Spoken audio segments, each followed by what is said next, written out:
മുൻകാലങ്ങളിൽ റോഡ് മാർഗം ഗതാഗത സംവിധാനങ്ങളില്ലാതിരുന്ന ഒരു കാലഘട്ടത്തിൽ മലമ്പ്രദേശങ്ങളിൽ നിന്ന് വാണിജ്യ വസ്തുക്കൾ, പ്രത്യേകിച്ച് സുഗന്ധവ്യഞ്ജനങ്ങൾ കൊല്ലത്തെത്തിച്ചിട്ട് വലിയ കേവ് വള്ളങ്ങളിൽ ആലപ്പുഴ തുറമുഖത്തേക്ക് എത്തിക്കുകയും അവിടെ നിന്ന് കപ്പലിൽ മറ്റ് രാജ്യങ്ങളിലേക്ക് കൊണ്ടുപോവുകയും ചെയ്യുന്ന ഒരു പതിവുണ്ടായിരുന്നു.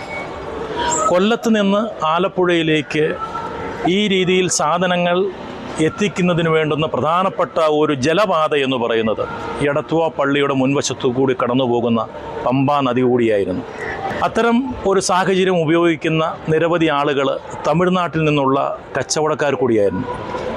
കൊല്ലത്ത് നിന്ന് ഒരു സമയത്ത് നിരവധി വള്ളങ്ങളുടെ ഒരു വലിയ ഗ്രൂപ്പായി കടന്നു പോകുമ്പോൾ ഇന്ന് കാണുന്ന പമ്പാ നദിയേക്കാൾ വളരെ വിശാലമായിട്ടുള്ള ഒരു സാഹചര്യമായിരുന്നു അന്നുണ്ടായിരുന്നത്.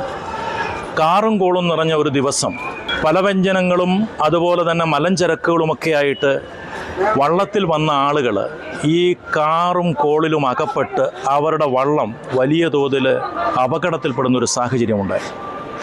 ആ സാഹചര്യത്തിൽ തമിഴ്നാട്ടുകാരായ കച്ചവടക്കാർ വള്ളത്തിൽ നിന്നുകൊണ്ട് ഗീവർഗീസെ ഞങ്ങൾക്ക് വേണ്ടി പ്രാർത്ഥിക്കണേ, ഞങ്ങളെ സംരക്ഷിക്കണമേ എന്നുള്ള പ്രാർത്ഥന നടത്തിയതിൻ്റെ ഫലമായിട്ട് ആ ആളുകൾ അപകടകരമായ ആ അവസ്ഥയിൽ നിന്ന് രക്ഷപ്പെടുന്ന ഒരു സാഹചര്യമുണ്ടായി. അന്ന് വള്ളത്തിലാണ് വന്നിരുന്നെങ്കിൽ അതിനുശേഷം ആളുകൾ ഈ വാർത്ത വലിയ തോതിൽ പ്രചരിപ്പിച്ചതിൻ്റെ ഭാഗമായിട്ട് ഇതുവഴി പോകുന്ന കച്ചവടക്കാരെല്ലാം അപകടങ്ങൾ ഉണ്ടെങ്കിലും ഇല്ലെങ്കിലും എടത്വ പള്ളിയിലെത്തുകയും എടത്വ പള്ളിയിൽ വിശുദ്ധ ഗീവർഗീസ് സഹദായുടെ സന്നിധിയിലെത്തി കാണിക്ക അർപ്പിക്കുകയും ചെയ്യുന്ന സാഹചര്യം പതിവായിരുന്നു.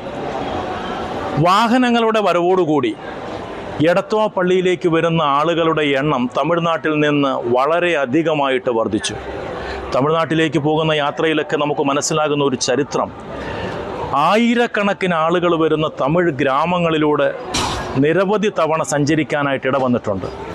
ഒരുപക്ഷെ ആ നാട്ടിലുള്ള മനുഷ്യർക്ക് എടത്വ പ്രദേശത്തോ കേരളത്തിലോ ഉള്ള ആളുകളെക്കാൾ കൂടുതലായിട്ടുള്ള ഭക്തി വിശുദ്ധ ഗീവർഗീസിനോ ഉള്ളതായിട്ട് നമുക്ക് മനസ്സിലാക്കാനായിട്ട് സാധിക്കുന്നുണ്ട്. ഏറ്റവും വലിയ പ്രത്യേകത എന്ന് പറയുന്നത് തിരുനാൾ കാലത്ത് എടത്വയിലേക്ക് എത്തുന്ന ഏതൊരു മനുഷ്യനും ഇത് തമിഴ്നാടാണോ എന്ന സംശയമുണ്ടാകത്തക്ക തരത്തിൽ തമിഴിലുള്ള ഭക്തകർമ്മങ്ങൾ നിരവധിയായി നടക്കുന്നതായിട്ട് നമുക്ക് മനസ്സിലാകും. കാരണം ഇവിടെയുള്ള തീർത്ഥാടകർ, ഇവിടെയുള്ള ആളുകളിൽ ഭൂരിപക്ഷം ആളുകളും തമിഴ് വിശ്വാസികളാണ് ആ കാലഘട്ടത്തിൽ പ്രത്യേകിച്ചുണ്ടാവുക. ഈ ദേവാലയത്തിൽ കൊടിയേറുന്ന സമയത്ത് ദേവാലയത്തിൽ കൊടിയേറ്റുന്ന ആ കൊടിക്കയർ തമിഴ്നാട്ടിലെ ഭക്തരാണ് യഥാർത്ഥത്തിൽ ഇവിടെ പ്രത്യേകമായ രീതിയിൽ സമ്മാനിക്കുന്നത്.